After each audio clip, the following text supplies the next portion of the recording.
actually want to see this as 50% needs, 20% invest, and then 30% on wants. Investing shouldn't be what you do after everything else has been spent and you have something left and you invest at. No.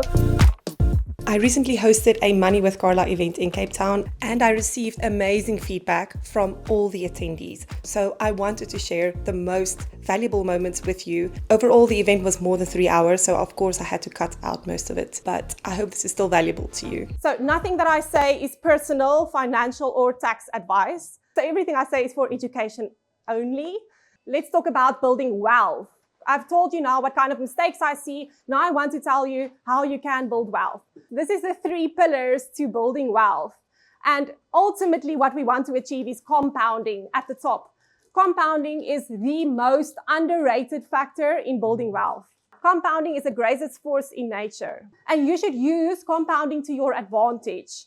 And I'll explain to you what compounding is. But to be able to achieve compounding, you need these 2 legs of the triangle. If you don't have discipline and behavior and you don't have knowledge, then you can't achieve compounding. So it's crucial that you have the right discipline and behavior and that you have the right knowledge. I meet so many people that have exactly the right knowledge. They know what they should be doing. They just don't have the discipline to do it. They're not investing every month. They're not buying good assets. Then it doesn't even help. They're not diversifying. They're not keeping their costs low. And then you have the discipline and behavior, which sometimes people know exactly what they should be doing. They're like, I am saving every month, I am investing every month, but they're doing it in the wrong products and they pay too high fees and they're not diversified enough. And then that it will get you somewhere, but it's not going to get you where you want to be. So for me, the ultimate goal is we want to achieve as much wealth accumulation as possible. So why would you settle for returns that are subpar if you can get better returns somewhere else? And many times people will tell me, oh, but I'm happy with this investment because it makes me 10% a year or it makes me 8% a year. And I'm like, okay, but if you know you can make 16% somewhere else, why would you be happy with 8% here? The discipline and behavior also links in with volatility and being scared of risk. Because sometimes people will tell me, I don't want to invest in the stock market because it's so risky. And it's actually... Okay, I'm not technically allowed to say it's not risky. So there is risk involved, but you are rewarded for that risk in the long term. Simple example, if you start with 100 Rand that earns 10% interest, after 1 year, you're going to have 110 Rand. Then that 110 Rand is reinvested again. So then you have 110 Rand earning a 10% interest, which is then going to be 11 Rand interest. So you're going to go from 10 Rand interest in year 1 to 11 Rand interest in year 2. But then what's great is you have 120 Rand when you add that 11 Rand you have 110 plus your 11, then you have 121 Rand that you can reinvest. That earns another 10% interest. Then you have 12 Rand interest. So you went for your interest increase from 10 Rand to 11 Rand to 12 Rand in the next year. So you see that interest that you earn is increasing every year. So then you just continue, that money stays invested, year 4, year 5, year 6, 7, 8, 9. In year 10, you have 235 Rand that's reinvested. I want you to understand that that amount of money that earns interest grows. And it's like a snowball, because every time the ball gets a little bit bigger, and then it catches more snow, and then it gets bigger, and then it catches more snow. So this is a simple example. 500 Rand a month, just to build on this compounding principle. This is 500 Rand a month invested for 40 years at a 10% return. The light part at the bottom of the chart is the money that you put in, and the dark part is the returns that you earn over time. The impactful thing about that is, do you notice how the dark part, like look at how massive in year 40 the dark part is versus the light part at the bottom that was invested. So it's insane, like it's multiples of what you put in. Now everyone's like, okay, but how do we do this? Can we just get to that part? Okay. First, we have to cover this part because this is how you don't do it, is if you add fees into this equation. So let's just follow the same example as 500 Rand a month, 10% return for 40 years. If you add a 1% fee to that equation, your value goes from 2.93 million in 40 years' time, which is actually what 500 Rand a month for 40 years at 10% return would be. Your value goes from 2.93 million to 2.17 million. And that is a 1% fee, which is quite low in terms of what I have seen South Africans being charged in terms of fees. By paying an advisor, for example, a 1% fee, you lose out on 760,000 Rand in 40 years' time. That is 25% value that you lose by giving away 1%. So people think 1% is nothing. But it's not. It's 25% of the value of your investment in 40 years' time. That is quite insane, right? Let's talk about discipline and behavior. The key to having good discipline is a budget. And I put a stat there that couples who create a financial plan or budget together are 42% more likely to save for long-term goals. So I have a template there that is kind of a guideline that you can use. So the first thing is the 50-30-20 rule.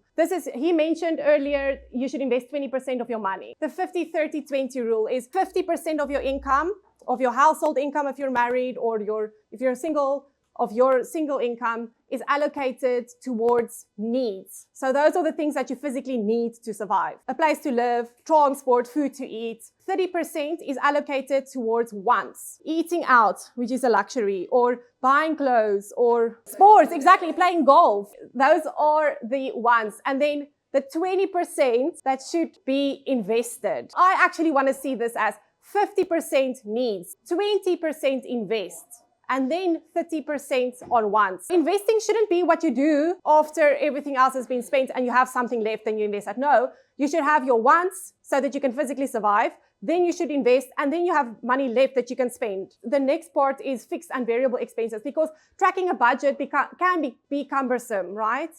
But the thing that's quite easy is once you know, I have fixed expenses of this amount, because we all have fixed expenses. You kind of know exactly this is how much you spend on rent, or what your mortgage payment is, or what your schooling expenses are, and your transport is kind of, with petrol, it's a bit variable, but you kind of know what you spend there. Then the focus moves towards your variable expenses. And it's literally setting yourself for variable expenses. This is how much I have every week for variable expenses. So let's say it's 2,000 Rand a week or 1,000 Rand a week, whatever it may be. If I go to buy groceries, I have to deduct that from my weekly allowance. I only have 500 left. So whatever I want to buy, and it's more than 500, and I have to push it out until the next week's allowance, or I deduct it from the next week's allowance. This is priority of cash flows.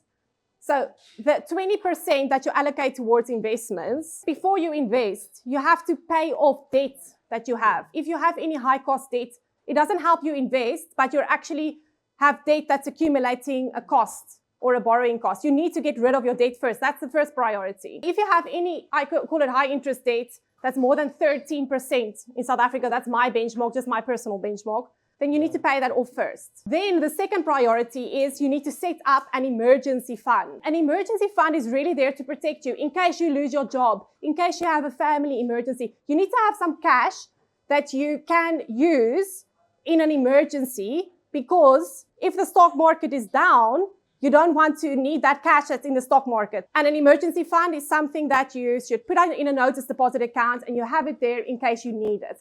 What is it for, or how much do you need? That's the first question.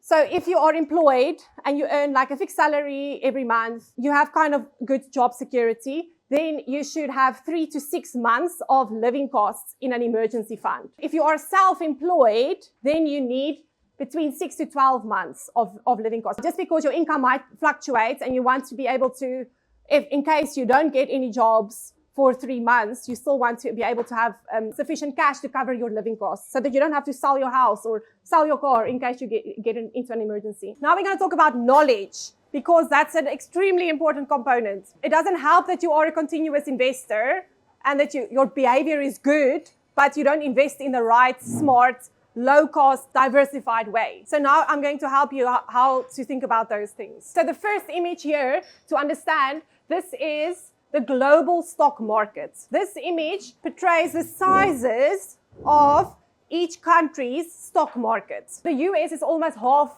of the world's capital markets, as in the sizes of companies listed is in the US, half of the world's listed companies. The S&P 500, which is what I mention all the time, tracks the 500 biggest companies that's listed in the US on a dynamic basis.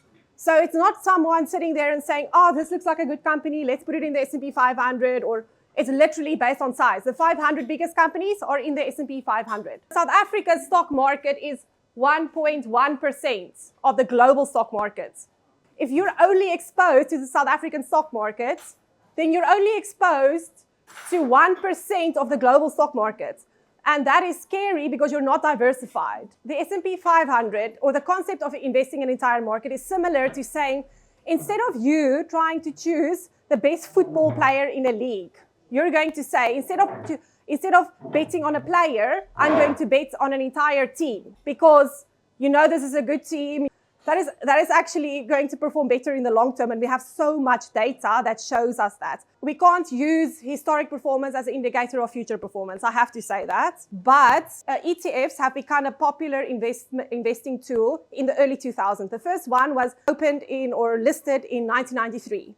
But people were quite skeptical because they thought that professional investors setting up their own funds are going to beat the S&P 500.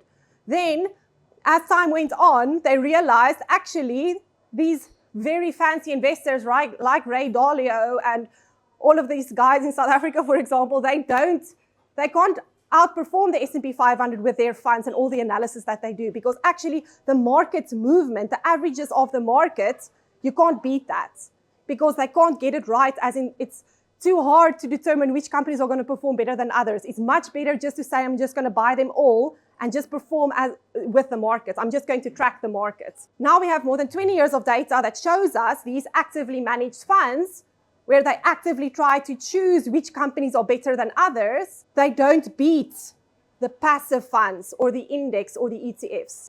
I talk about the S&P 500 a lot. I invest a lot of my money in the S&P 500 because I believe in the long-term growth of the US stock markets. But if China or India has massive growth over the next 40 years, then we want to capture some of that as well. And the way that you do that is not only investing in the S&P 500, but also getting exposure to non-US markets and to emerging markets. There are indexes that achieve that. So an MSCI World Index, for example, which is, we have a lot of ETFs in South Africa that track the MSCI World Index. It has still a significant exposure to the US market, but it also covers non-US markets, which is kind of a good way to cover your bases. We spoke about fees, the impact of fees. Here is the impact of 1%, 2%, and 3% fees. Because look at the impact of fees. Like if we just take a benchmark return of 10%, on a 1% fee, you lose 760,000. Same chart as what I showed you earlier. But a 2% fee, you lose 1.3 million over 40 years' time. So that's like 36% of the value of your investment that you lose out to a fee.